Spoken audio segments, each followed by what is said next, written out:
Hey folks, and welcome to episode 1 of Low-Let. My name is Lars, this is my buddy Mike behind me, and we thought the best way to introduce ourselves and reintroduce the channel maybe be answer a couple questions, and we thought this might be a fun way to share some of our little adventures that we get up to in airplanes. Low-Let, just a group of friends having big adventures in small airplanes and sharing some of the fun and lessons we learn along the way.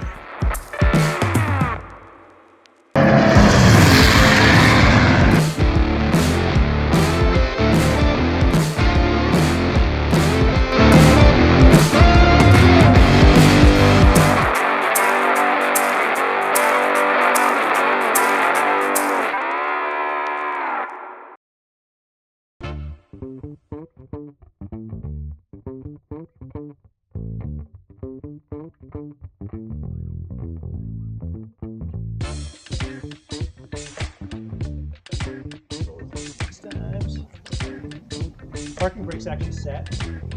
Cool. Okay, Mike's hot. Bags are hot. Mike's hot.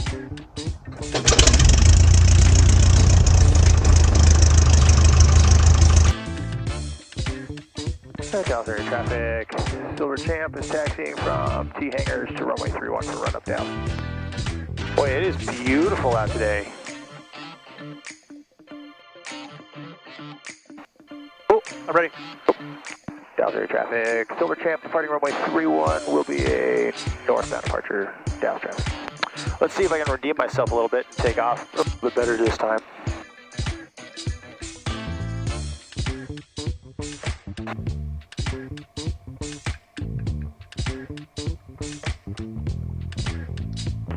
Traffic Helicopter 34 Kilo is about 2 miles to the east. I have the Champ in sight. I'll be behind you and into parking.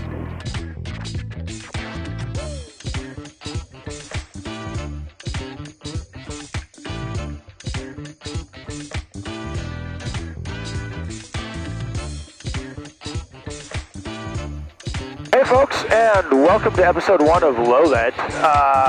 My name is Lars, this is my buddy Mike behind me, and we're out flying today in his Champ, which you may recognize from some of our, or his previous posts. And, Mike, you want to tell us a little bit about the aircraft we're flying today? We were flying a 1947 Aranca L-16 Alpha, basically a military Champ. This particular one was owned by the Army for about 10 years, and then it was in Civil Air Patrol for about 10 years. And then I was able to procure this aircraft off of Craigslist about 3 years ago. Good little plane, 85 horsepower, originally mechanically fuel injected, now it's carbureted. And it's just a nice, light little SOL capable aircraft. It's running, got 850s on for tires, and other than that, no major mods to this. It's just, yeah, 75 years old and flies like it was, flies like it's a lot younger. Don't you think so, Lars? Oh yeah, this is one of the nicest flying small airplanes I think I've ever had the privilege of getting my hands on. It's a sweetheart. Mike, you want to just real quick, because we're introducing the whole channel again, or initially, how did the Low-Let channel come into existence? So I just started mostly started shooting my takeoffs and landings for feedback with my GoPro, and thought I'd throw them up on YouTube so that I wouldn't lose them. Got a couple of videos on barnstormers, and yeah, just realized how much fun it is to, you know, get some interaction with YouTube followers.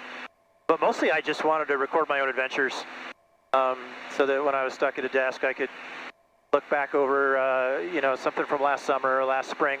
The seasons change here so much, you know, in the Pacific Northwest, that it really is like having 4 distinct flying seasons. Like on a real hot day this summer, it's going to be nice to look at this flight when we're looking at fresh snow. And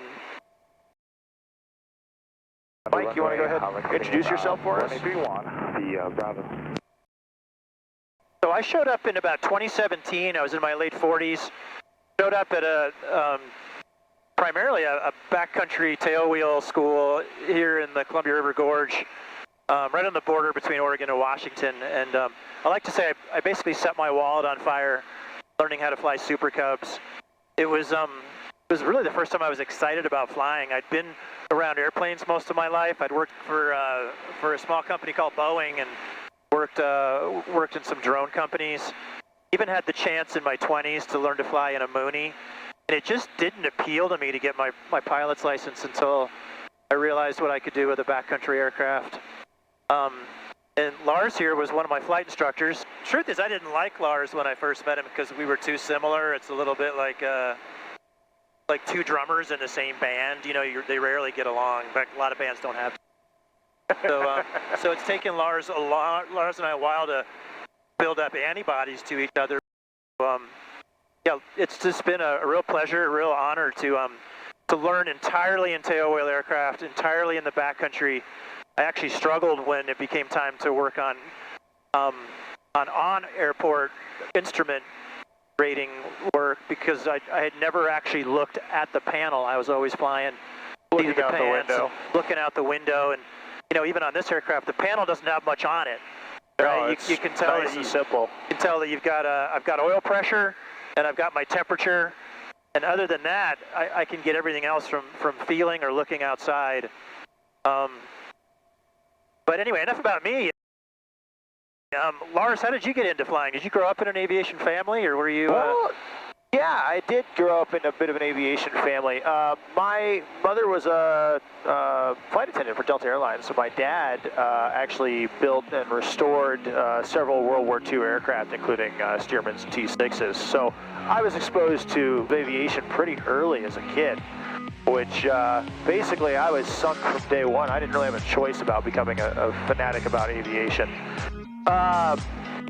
That said, you know, it took me a while. I wound up having to pay as I go, you know, get my private instrument commercial, all the steps to become a flight instructor as I could. I did get help from family and things along the way.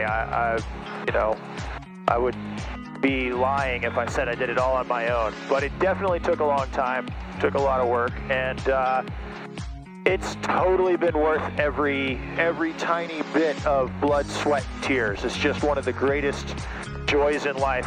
So these trees, these are like the Christmas trees they charge you more for, you know? With because they're pre-frosted. They have styrofoam on them or something. Yeah.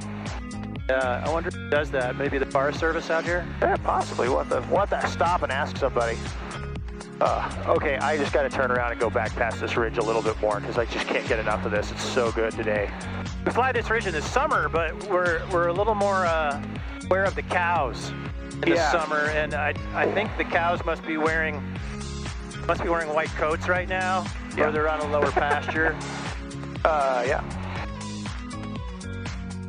Well, let me ask you a question, Lars. Sure. What else have you flown? Have you only flown Super Cubs? Well, I mean, obviously not wearing a champ, right? But no, I've flown a pretty good number of aircraft, actually.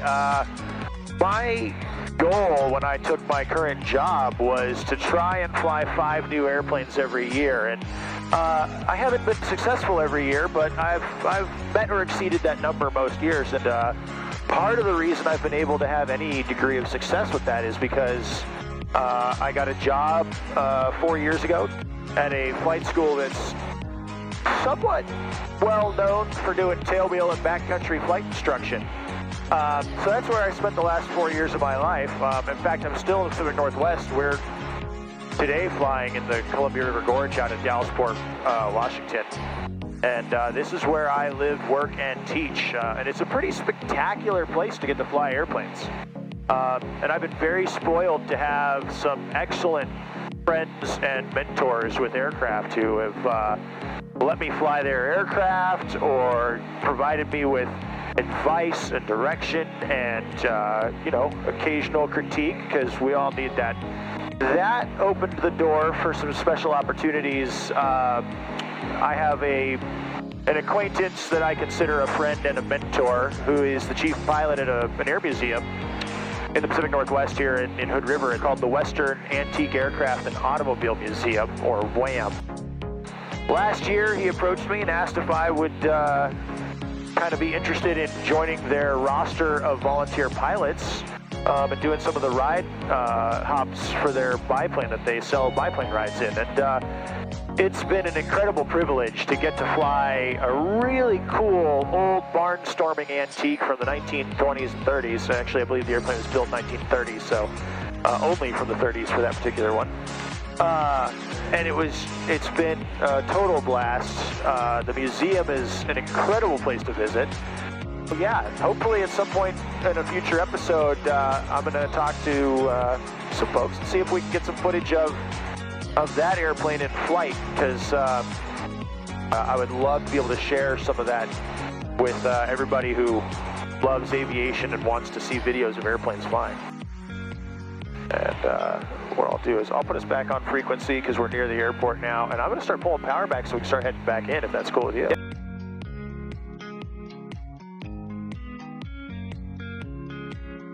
Yeah, Lars doesn't get a lot of front seat time, so it's always fun to see him. Yeah, actually just playing and having some fun. He's used to staring at the back of someone's head. Yeah, that is, you are in my office right now, basically.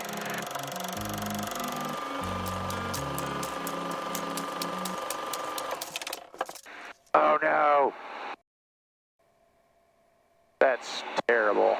I don't know when the camera stopped recording. But oh, really? yeah, it says we're out of storage space on that one. Watching this ridge that I'm about to pass, and then I'm going to go ahead and turn towards home. Oh, there's a trail there for probably game.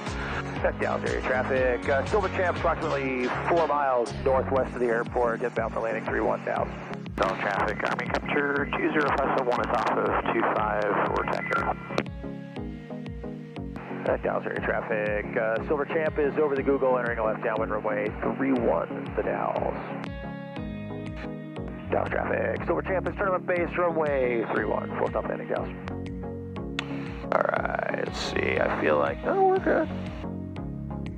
I think you're nice, man. Yeah, this feels good for a change. It's gonna drop once you kill the power, it's just gonna... Well, it's already back at idle, so we're just kind of floating on in.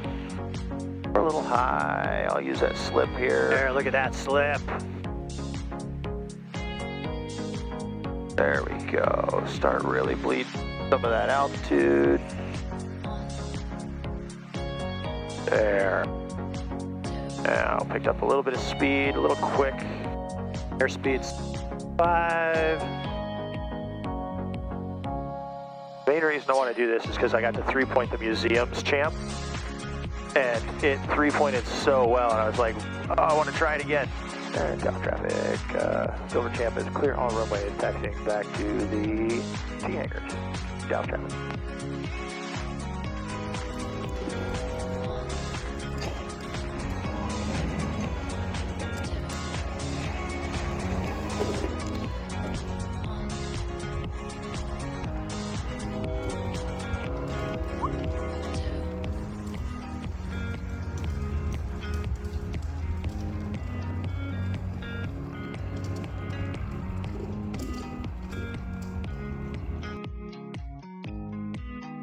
And down traffic. Silver Champ's clear all runway is on Alpha, taxiing to the T hangars.